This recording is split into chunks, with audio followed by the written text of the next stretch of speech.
What if I told you the reason why you're not hitting your fitness goals has nothing to do with your workout plan, your diet, or your genetics? What if I told you the universe itself has laws, laws that govern everything, and your body transformation is no exception? Stay with me, because by the end of this video, you're going to see fitness in a total different light. All right. So welcome to my channel. If you're new here, I'm Alchemy Fitness, aka Tristan Fitness, where we transfer you from lead to gold. So we're not here about sets and reps, but also to build a strong mind, along with a body and spirit as well. All right. It's about alignment. All right. Because everything is connected. All right. So today we're gonna go a little deep. You already know I got my notes in front of me, but we're gonna talk about the universal laws and how these principles apply to how they govern how energy grows and the results that are created and how our body responds to everything. All right. In more ways than you think. All right. Let's get into it. All right. So law number one with the universal laws is the law of vibration. Everything vibrates. Your thoughts, your emotions, your cells, the food you eat, the music you listen to at the gym, all carries a frequency. That's why it vibrates with your voice, right? But when you get to real fitness, you can't be hating your body or cursing your body or feel like your body's the enemy and then want to get a good result. What you're doing is being at war with your body. So therefore, they're not aligned. It's a conflict, right? So what you want to do is, before I go there, what that signals sometimes too is even giving it stress in your body.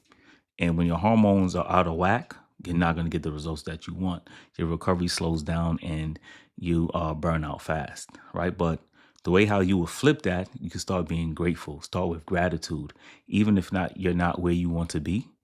You acknowledge that your body's already working for you. All right. And that's where the shift of vibration comes in. From there, results will follow. All right. So how do you apply this law, right? It's simple. Before your next workout, take 60 seconds. We ain't gonna put your hand on your chest or anything like that, but say a little mantra, if you will. But basically what this will do is basically calm your body by taking a deep breath and just say something like, my body is capable, my body is changing, and I'm grateful for this. You got to feel it, mean it, and then walk in it. This is just not like no bullshit. I'm telling you, this is actually science based. If you read Becoming Supernatural by Joe Dispenza, pardon if I mess up his last name, he talks about actually feeling the results you want and then walking into it, because your brain or your mind can't differentiate between what's real and what's fake. So start from being grateful and you start to see a shift occurring. All right. Trust me, because it's neuroplasticity with the mind, with your brain. And that's what it really is. All right. Law number two, the law of attraction. This is real funny too, because a lot of people think with the law of attraction, you just sit here and be like, I'm going to get fit. I'm going to get fit. I'm going to get fit. I'm going to get fit. And then you're just going to get the body like that. Nah, I don't go like that. Right. Right. You have to apply it. Right. So people will end up making like vision boards, or they visualize abs and they think about getting fit. But they're doing the opposite from to getting it. They're not working towards it. That's how you get the law of attraction to work. Right. So it's just not thinking about something and it appears. The law responds to your dominant vibration, meaning what you feel most of the time, not just 10 minutes of visualization, right?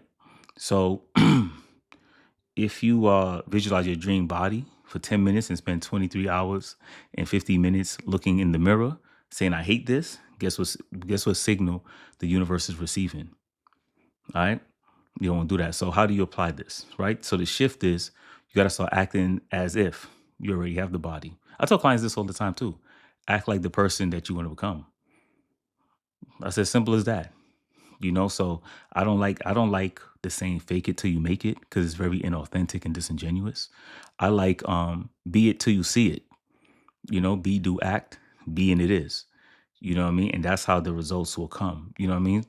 I don't care if you gotta like buy new gym clothes to make you feel like $1,000,000. Like they will say, some people will do that. They'll buy suits and they feel much more confident. Do it like that, because remember, everything comes from within and it extends out or expresses outwardly. All right. So whether it's from walking or changing your posture, which I did a video on that, the benefits of having good posture, and you start making these choices on basis of your future self, because attraction is about your identity first, then the results will follow. All right. Pardon me, y'all. This need some water. Excuse me. Wow. Number 3 is the law of action. All right. So for my spiritual community, this one's for you guys, because a lot of us sometimes we get so caught up in the spiritual aspect, we stop moving. We don't believe that there's something physical that we have to do. Right? You can't meditate your way into a six pack or vibrate your way to cardiovascular endurance. It don't go like that. You got to move physically. All right. We live on Earth. We gotta move. All right. So, but the law of action actually is inspired. It's inspired because it requires action to bring anything into physical form. All right. So the universe, Allah, Yahweh, Jehovah, the Great Pumpkin. Shout out to Uncle Ram. Right. Will give you the opportunity, the motivation to do what you need to do, but you have to show up. And this is what I talked about, where your action have to align. So you have to do things that will move the needle to get you closer to what you're trying to attract. All right. So you can't have the same, like, oh, I'm moving my body. You can't move your body and say, I hate doing it. You have to love doing what you're doing in order to attract what you want. All right. So when you train to grow, not to punish yourself. All right. And I see that a lot too. People are like, oh, I ate XYZ. I got to do this. Nah, chill. You're not going to get your body like that. You're just beating yourself up.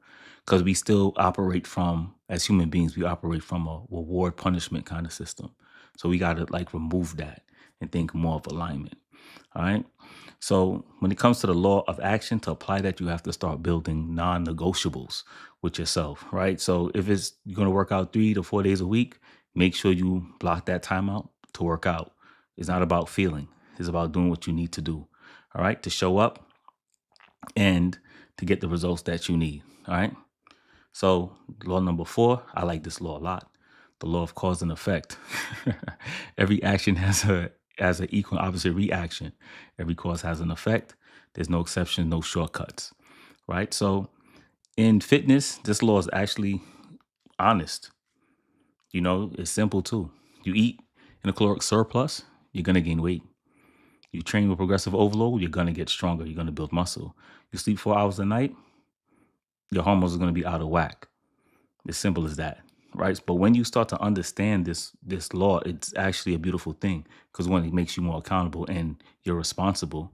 But it is a source of power, because your results aren't random. You're putting in the work. It's not luck. Well, someone said luck means labor under correct knowledge. So therefore, in a way, you become lucky, if you want to say it like that, right? But your results are direct and predictable outcomes now, because the causes that you're planting every single day. These are what you call like the compound effect. So whether it's every rep, every meal, every extra hour of sleep, this is leading up to getting the result that you want, right? So the question you have to ask yourself every day is, are the causes you're setting in motion daily aligned with the effect you want to see, right? Most people want to see the results, but they got average inputs. You know what I mean? It doesn't work like that. You get in what you put out. All right. Like the Holy Quran says that man can have nothing but what he strives for. And that's a law right there. All right. So start putting in what you want to get out. All right. And it could be yours. Law number 5, the law of discipline, the law of perpetual transmutation. I like this one, right? I don't think this law gets spoken about a lot enough, pardon me. But the law of perpetual transmutation of energy says that energy is always moving, always changing. Higher vibrations will always transmute lower ones, right? So all my gym bros, what do I mean? Simple as that. It means that the pain of discipline always transforms into the pride of results. Always, it's law. All right? That's in the Vegeta. The discomfort of waking up early transmute into confidence. The struggle of your last rep transmute into strength. So it's not just physical; it's also mental as well. So everything hard that you're doing is energy changing form, right? So you're literally alchemizing difficulty into power, right? Like I said, it's all about alignment, right? So this is why discipline isn't a punishment. It's actually discipline is a transformation in real time. So when it's hard, it's not a time to stop.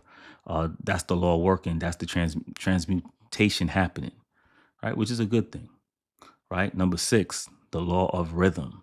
So everything flows in cycles, tides, seasons, energy, your motivation, your ability to recover and grow.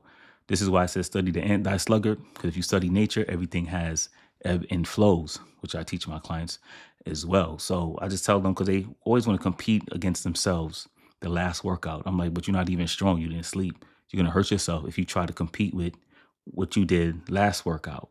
So you want to do the best you can for that day.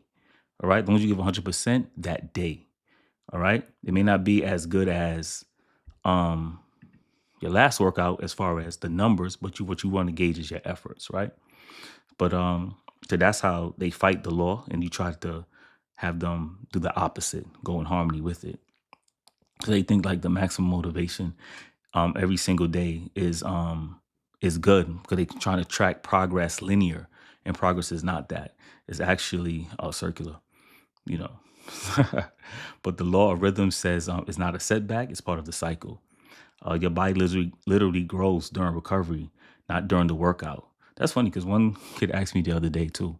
He was like, "Yo, Unc, tell him that he can't be training the same body part every day." I said I wouldn't recommend that. That's just me because I say because your body needs to grow. Work on your sleep and eat right, and that's what you have enough stimulus that you need to recover and see the body that you want. All right. So how do you apply this? I won't leave you comfortless. So honor your high season. You train hard. You push your limits, and also honor your low seasons. There's nothing wrong with that. Deload weeks are very important. Rest days, slow nutrition phases. And that's for those who want to learn more about that. Click the link in my description. I help you on that because I do online coaching and nutrition work. But that's when you call reverse dieting out. And some people, if you're not careful, you can end up going, what is it, dirty bulk, reversing out. So you got to be careful in doing that as well. So your recovery too is not lazy. Sometimes you need to stay in your bed all day, and it's okay. I think we're conditioned to think that we always got to keep moving, keep doing stuff like that. From my observation and study, I think those who can't sit still, they're actually running from themselves. So take some time just to relax and sit with your thoughts, man. Trust me. All right, because the pendulum of life swings both ways, and the people who understand that are the ones who actually stay consistent for years, not weeks. And it is a marathon. Believe you me, it's not a sprint. So you want to do this for a lifetime, and that's one of the ways to doing that by honoring that law. All right, and last but not least is the law of correspondence. This is one of my favorite ones. As above, so below. As within, so without. So this is probably arguably one of the most important laws. Your outer world, your body, which is and your habits and your energy, is a direct correspondence of your inner world, right? If you're chaotic inside, scattered thoughts, negative self-talk, no belief in yourself, your training will reflect that. Inconsistent, chaotic, and short-lived. Trust me, I've been there and I've seen it as well. But if you do the inner work, like I said, everything is from within. It comes out. You build your self-work. You clean up your mental environment. You start speaking to yourself and like someone who's worth it, positive reinforcements. Sometimes it's okay to be a little bit delusional with that as well. Not in the extreme aspect of being grandiose, but the positive reinforcement that you're talking to yourself. And believe you me, people start treating you differently too when you see yourself a certain way, because self-image is very important. All right, because it's like a mirror that you're looking at. And this is why most people physically transform. Will tell you those who actually do the real work of physical transformation will tell you it started from within. They had to see themselves differently, and then from there, that's when it came. Because your body is a mirror. So what's so what is reflecting you right now? And I close with this. When I train clients too, not just with the body, but not from the lens of looking out from within. Scapular placement, right, as above so below, is the key to your upper body, as your hips is the key to your lower body. So as above so below, these movements here, because if you look at your like shoulder, elbow, wrist, it mimics like your hip, knee, ankle. So once you see it like that, you can see the connection in it and what I'm saying. All right, that's just a little treat for y'all. All right, so I want to leave you with this. You're not just working your body out in the gym. You have to look at yourself as an energetic being, because that's what you are, and you operating under laws, which are always in effect, whether you're conscious of them or not. The question you need to ask yourself: are you going to use them intentionally?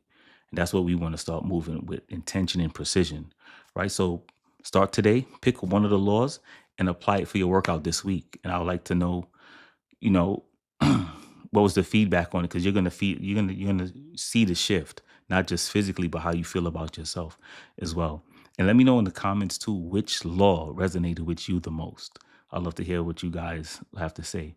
And if you know anybody that needs this, don't be niggardly and hold on it, because we're not operating from a scarcity mindset. Share this video, and spread some love. It's the Brooklyn way. All right. So this is Alchemy Fitness signing off, where we transfuse from lead to gold. Train hard, train smart, and definitely train safe. Till next time. Peace.